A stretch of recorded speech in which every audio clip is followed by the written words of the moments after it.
Hey guys, I decided to re-upload this video and just make a couple of edits. This video is going to be talking about the differences in lightsaber activation noises.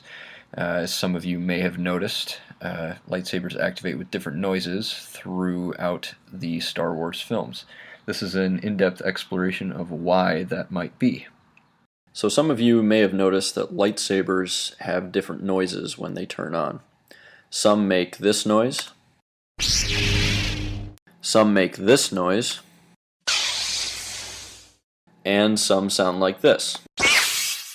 I have believed for a very long time that the difference in sound is due to the type of crystal that is used in the saber's construction. And when I looked into it a little further, I made some interesting connections between the type of crystals and the philosophies behind their users, the Jedi and the Sith. As most of you know, lightsabers are powered by crystals that the Jedi or the Sith imbue with their Force powers. Before Disney took over, there used to be different types of lightsaber crystals. You could basically boil this down to two different types: natural crystals and synthetic crystals. The Jedi, who believed in following the will of the Force, helping life and symbiotically harmonizing with nature, harvested crystals that naturally grew in caves on distant planets and used them to construct their lightsabers. The Sith believe in domination, control, and are linked to what the German philosopher Martin Heidegger would call enframing. Enframing is essentially making that which is natural into structured or mechanical frames to be used and manipulated. And since they are not ones to commune with nature, they create synthetic crystals using technology. The Sith do not harmonize with nature, they seek to dominate it. These synthetic crystals were very strong, but had a higher probability of becoming unstable. Now, how does this pertain to the activation sound? Well, here's how. The Jedi lightsabers typically make this noise. This is the sound a natural crystal would make.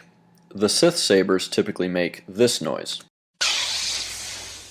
This is the sound a synthetic crystal makes. Notice that it does not activate with a swoosh or a flourish, but comes out more as a sharp hiss instead.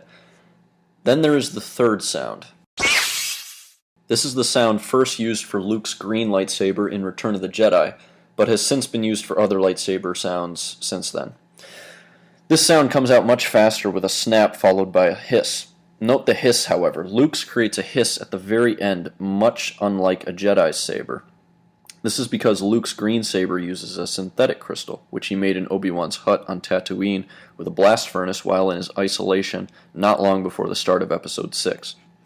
But why would Luke use a synthetic crystal if he is a Jedi? Well, back then the Emperor had set up an embargo on all crystals that could be used to construct a lightsaber so as to disarm any potential Jedi, making it so that without their legendary weapons they would be much easier to hunt and kill. So Luke, lacking access to a natural crystal to use, constructed and refined his own over a period of time using the instructions and schematics left to him in Obi-Wan's journal. Now, Disney, of course, retconned the synthetic crystals, and now there are only one type of natural crystal, the Kyber crystal, which I personally think is an interesting choice, but I don't see why both explanations can't coexist. The Sith in the Disney trilogy now bleed their crystals to turn them red by injecting as much dark side energy into the crystal as they can. As the newer Star Wars movies, video games, and remastered editions came out, the lightsaber activation noises have been used interchangeably. In the original trilogy, the noises followed the logic I've laid out, but with the remastered editions and two of the prequel movies, they are now used at random. Well, those are my thoughts on the differences in lightsaber noises, crystals, and the philosophies therein. If you enjoyed what I had to say in this video, give me a thumbs up by clicking that like button. Hit subscribe if you want to see more of my content coming in the future, and if you want to receive a notification when I put out the next journal entry, hit the little bell icon down below. Thanks for sticking around, and I'll see you all next time. May the Force be with you.